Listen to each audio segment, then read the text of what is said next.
दिल्ली से आंदोलन का ध्यान भटकाने के लिए ये चाहती है कि हरियाणा में छेड़खानी करा के हरियाणा में लोगों का ध्यान भटा दिया जाए ताकि ये आंदोलन कमजोर हो।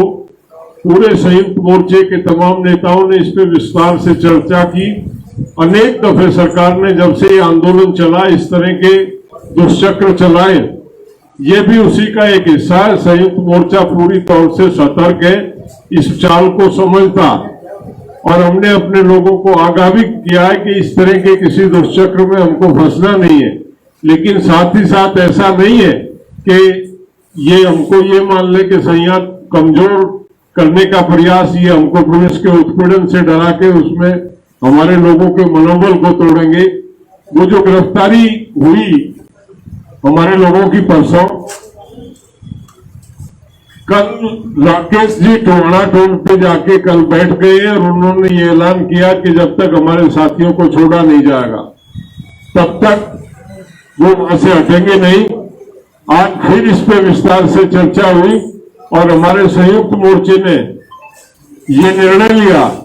इस सरकार को, हरियाणा सरकार को गिरफ्तारियों का बहुत ही शौक है।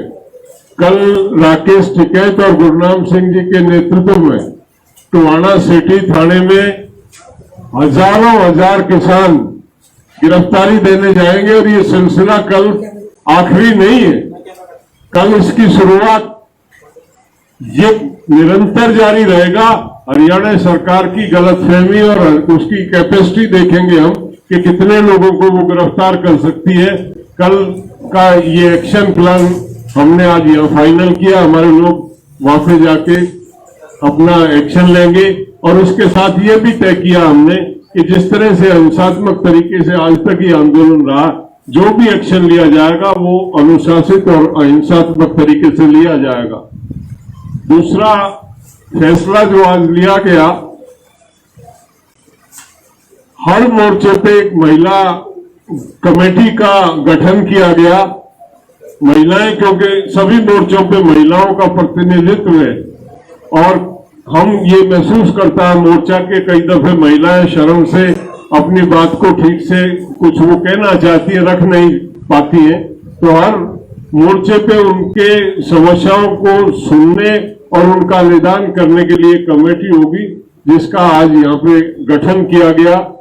और भविष्य में इस मोर्चे की आगे की कार्यनीति के लिए ये तय किया गया कि जिस तरह से पंजाब, यूपी, राजस्थान और हरियाणा में ये मोर्चा शुरू होकर पूरे देश में आज इसका वजूद है, एग्जिस्टेंस है, इसको और मजबूत किया जाए, इसको और फैलाया जाए। गांव-गांव में जाके पूरे देश के 6.5 लाख गांव को टारगेट किया जाए और सबसे पहले इसमें उत्तर प्रदेश में विस्तार से इसमें काम करने, उत्तर प्रदेश और उत्तराखंड में काम करने के लिए एक कार्यनीति पे विचार हुआ और ये तय हुआ कि ये कोरोना की इस महामारी के बाद और ये बरसात वाला सीजन जो जुलाई का है, जुलाई के बाद हम एक बड़ी रणनीति बना के इस जो हमारा अवेयरनेस प्रोग्राम है, अवेकनिंग का प्रोग्राम है, उसको यूपी में लॉन्च करेंगे, जिसमें एक बड़े आयोजन के बाद वो पूरी यूपी में हम अपने इसको घर घर में लेके जाएंगे और यूपी के बाद उस लगते हुए स्टेट उत्तराखंड, उत्तराखंड से मध्य प्रदेश और इस तरह से देश में इसका विस्तारण करेंगे। ऐसा निर्णय हुआ। मैं राजाराम जी मील जो हमारे शाहजहांपुर मोर्चे का कार्यभार देखते हैं, उनसे निवेदन करूंगा कि वो अपने विचार इसमें। साथियों, पलवल जो मोर्चा है दक्षिणी हरियाणा में, उसी मोर्चे से एक नया मोर्चा कुछ दिन बाद हमने शुरुआत किया था। सुनहेड़ा बॉर्डर था, वहां अपना मोर्चा हमने मौलाना अरशद साहब हैं उनकी अध्यक्षता में एक नया मोर्चा स्टार्ट किया था। उसके बाद ये सारा इसलिए किया था कि एसकेएम को दक्षिणी हरियाणा से ताकत मिलनी शुरू हो जाए और वो मिली भी। धीरे धीरे बड़ी अच्छी संख्या में पलवल और मेवात से लोग और जुड़ते चले गए इस आंदोलन से। धीरे धीरे इसकी मजबूती को देखते हुए सरकार, खासकर मोदी सरकार इस नीति पे आई है जो पूरे हरियाणा में एक उन्होंने नीति बना दी है। खट्टर साहब उसको फॉलो कर रहे हैं कि कैसे धीरे धीरे सारे के सारे मोर्चों को वहां छेड़छाड़ की जाए, वहां के लोगों को उग्र किया जाए। इसी सिलसिले में हम देखें तो हिसार और टोहाना का सिलसिला हमारे सामने है। इसी सिलसिले को लेकर खट्टर साहब मेवात में गए थे। एसकेएम का पहले से ही आदेश था कि इस तरह का कोई मामला है और कोई भी मुख्यमंत्री या सरकार का कोई नुमाइंदा अगर वहां जाएगा तो हम उसका विरोध करेंगे। और इस विरोध के सिलसिले में ही जब खट्टर साहब ने वहां मेडिकल कॉलेज के लिए एक अपनी बात रखी थी कि मेडिकल कॉलेज में एक मसला था वहां मशीनों का शिफ्टिंग का, और उसी मसले को लेके हमारे जितने भी किसान साथी थे, क्योंकि मसला ये था कि जो भी खट्टर साहब कर रहे हैं वो एक गलत नीति पे लेके चल रहे हैं और उग्रता किस तरह हो इस चीज को लेके चल रहे हैं। हम इस चीज का विरोध करेंगे और लगभग करीबन 1000 के करीब हमारे साथी, जिस तरह टोहाना का मामला है, जिस तरह हिसार का मामला है, हमारे साथी मेडिकल कॉलेज पे इकट्ठे हुए। पहले तो पुलिस और प्रशासन ने उनको उग्र किया था। उग्र करने के बाद जब बाद में लाठीचार्ज किया था और फिर एसपी ने वहां फायरिंग करवाई थी। फायरिंग होने के बाद नौजवान साथी वहां से थोड़े तितर-बितर हुए और लगभग हमारे 10 नौजवान साथियों को वहां से गिरफ्तार करवा लिया था। उन 10 नौजवान साथियों को गिरफ्तार करने के बाद थानों में ले गए थे। 307 का 379 डकैती का मुकदमा हमारे साथियों के ऊपर दर्ज कर लिया था, जो पहले दिन से किसान आंदोलन के साथ जुड़े हुए थे। इसके अलावा 50 से 60 अन्य साथी जो किसान आंदोलन से जुड़े हुए थे उनको भी इसमें शामिल किया गया था। और इस सिलसिले में रात को उनको निकाल के 10 साथियों को बुरी तरह पीटा गया था। मसला मेरा यही है जो मैं बताना चाहता हूं कि ये एक तरह सरकार की एक नीति है, धीरे धीरे पूरे हरियाणा में लोगों को उग्र कर रही है, छेड़ रही है। हम इस नीति को समझ रहे हैं और इसका विरोध करने के लिए अभी हमारे अध्यक्ष साहब ने कहा है गिरफ्तारी या जैसा कोई शांतिप्रिय तरीका है वो हम निकालने की कोशिश करें। मैं एक चीज भूल गया, प्रशासन जो है उसने एक नई चाल चलनी शुरू की है। हमारे यहाँ मोर्चे पे जो मोबाइल टॉयलेट्स हैं उनको और जो पानी के टैंकर हैं उनको यहाँ से रिमूव कर रहे हैं। ये साबित करता है कि सरकार कहीं ना कहीं हर तरह का उत्पीड़न करके मोर्चे को कमजोर करना चाहती है। हम चेतावनी देते हैं सरकार अपनी इन ओछी हरकतों से बाज आए। ये मूलभूत सुविधाएं हैं और किसी की का एहसान और किसी की बकौती नहीं है। यहाँ जो लोग हैं वो इस देश के, इस प्रदेश के नागरिक हैं और उनका अधिकार बनता है कि सरकार उनको ये सुविधाएं उपलब्ध कराए। और सरकार ने इस ओछी हरकत को करने का अगर प्रयास किया तो उसके दुष्परिणाम भुगतने पड़ेंगे। ये चेतावनी हम इस प्रेस कॉन्फ्रेंस के माध्यम से सरकार को देना चाहते हैं। सभी मीडिया वाले भाइयों का स्वागत है। हरियाणा में सैकड़ों मुकदमे दर्ज कर चुकी है बीजेपी सरकार और आज हमारे कई साथियों को टोहाना में गिरफ्तार कर लिया। तो आज की मीटिंग में हमने फैसला लिया है कि सरकार अपनी जेलें तैयार करे। अगर सरकार को किसानों को जेल में ले जाने का शौक है तो हम उसकी जेलें भी देखेंगे। कितनी जेलें हैं सरकार के पास वो भी देखेंगे। हम आपके माध्यम से सरकार को चेता देना चाहते हैं कि सवेरे हम गिरफ्तारी देने के लिए आ रहे हैं। टिकैत साहब साथ होंगे और मैं साथ होऊंगा और बाकी हजारों किसान गिरफ्तारी के लिए जाएंगे। और ये सिलसिला तब तक जारी रहेगा जब तक सरकार की नाक नहीं रगड़ दे। तो ये हमने आज फैसला लिया है और इसके साथ साथ एक फैसला ये भी लिया है कि हमारे जो नेता का हम विरोध कर रहे हैं बीजेपी और जेजेपी का, तो उसमें कहीं उग्र आंदोलन ना हो, उससे बचाव के लिए भी हम थोड़ी सी हिदायतें आज तय की हैं कि हम वहां उनका घेराव करेंगे जहां वो सरकारी काम के लिए आएंगे, जहां वो अपने निजी काम के लिए जाते हैं, किसी की शादी में जाते हैं या किसी के दुख में, किसी के मरकत पे जाते हैं, वो उनका निजी है। जो सरकारी प्रोग्राम है या प्रशासन द्वारा रखे गए प्रोग्राम है, उनका केवल उनमें हम उनका विरोध करेंगे और वहां भी उग्र आंदोलन नहीं करेंगे। ये नहीं कि किसी को बट्टा मारेंगे, ये नहीं किसी को लाठी मारेंगे, तो वो आंदोलन नहीं होगा। हमारा जो आंदोलन होगा वो शांति प्रिय तरीके से होगा। नारे लगाएंगे, काले झंडे दिखाएंगे, पूरा विरोध करेंगे, लेकिन लठ लेके नहीं जाएंगे, बट्टे नहीं मारेंगे, उग्र आंदोलन नहीं करेंगे। तो ये आपके माध्यम से हम सभी हरियाणा वासियों को बता देना चाहते हैं कि जहां भी कोई ऐसा प्रोग्राम हो वहां आगे के लिए थोड़ा सा इसमें सुधार करना है। कई बार कोई एमएलए सड़क से गुजर रहा है, वहां उसको रोक लिया, या किसी का अपने शादी में या किसी रिश्तेदारी में जा रहा है, वहां उसको रोक लिया।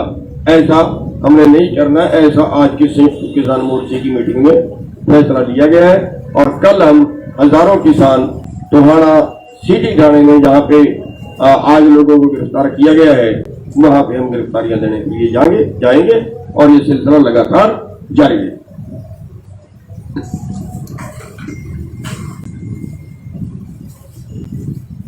सभी किसान साथियों को, छायाकर पत्रकार बंधुओं को नमस्कार।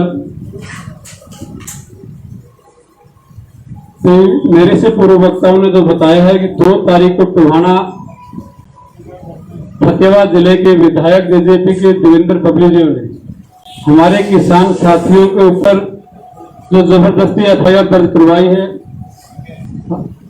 हजारों एफआईआर दर्ज है किसानों के ऊपर, लेकिन इस किसान आंदोलन के दौरान कल से जो रात का फतेहाबाद जिले की पुलिस प्रशासन के द्वारा टोहाना के जो विधानसभा क्षेत्र है, बहुत से गांवों में जाकर के रात को दबिश देनी शुरू की है। और एक हमारा किसान फतेहपुरी गांव से माखन जो नौजवान युवा साथी है, उसका कोई कसूर नहीं था।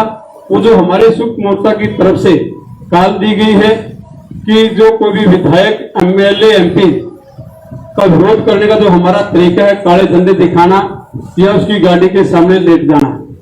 हमने आज ही एसडीएम टोहाना और डीएसपी टोहाना से बात की थी कि इस लड़के का कसूर क्या है, इसको क्यों उठाया गया है। उन्होंने कहा कि ये विधायक की गाड़ी के सामने लेट गया था।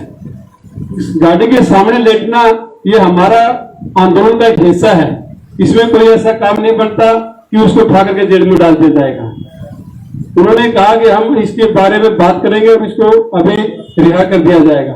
टोहाना के जो 27 हमारे साथी 2 तारीख को गिरफ्तार किए थे, उनमें से 24 को छोड़ दिया गया था। एक साथी को फिर 12 बजे के लगभग अगले दिन छोड़ा। 2 साथी अभी भी अंदर हैं और एक आज नया लिया है।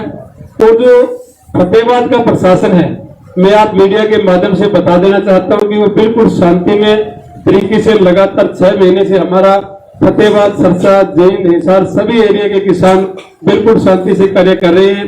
और जो देवेंद्र विधायक बीजेपी का है, उसके द्वारा ये हमारे आंदोलन को ऊपर करने का जो प्रयास किया जा रहा है, वो उसके लिए अच्छा नहीं होगा। हमने उनसे माध्यम से 2 तारीख को एसपी फतेहाबाद, डीसी फतेहाबाद से लंबी बातचीत होने के बाद संयुक्त मोर्चा के बहुत से अगवा किसान साथी शामिल थे।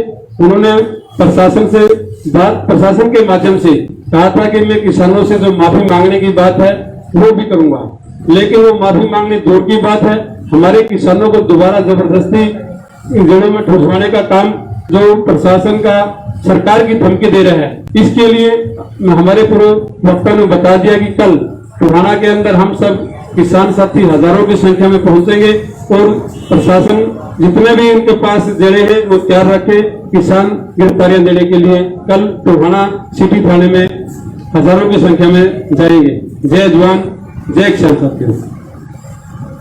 साथियों, हमारे सभी सीनियर नेताओं ने अधिकतर चीजें बता दी है, कुछ बाकी बोलने का बाकी नहीं है, लेकिन 1-2 चीजें मैं बता देना चाहता हूँ।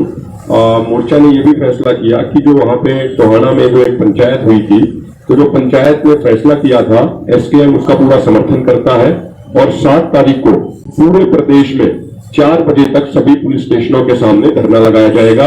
ये धरना पूरे तरीके से शांतिपूर्ण रहेगा।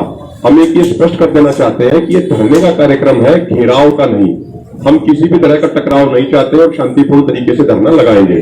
दूसरा ये भी है कि आज ये फैसला किया गया मीटिंग में कि जो 2 साथी अभी हमारे जो जेल में है और आज एक साथी को और अभी आज सुबह 4 बजे गिरफ्तार किया गया है, संयुक्त किसान मोर्चा उनकी तुरंत रिहाई की मांग करता है और एसकेएम हर संभव सभी तरीकों से उन सभी साथियों, गिरफ्तार साथियों की मदद करेगा।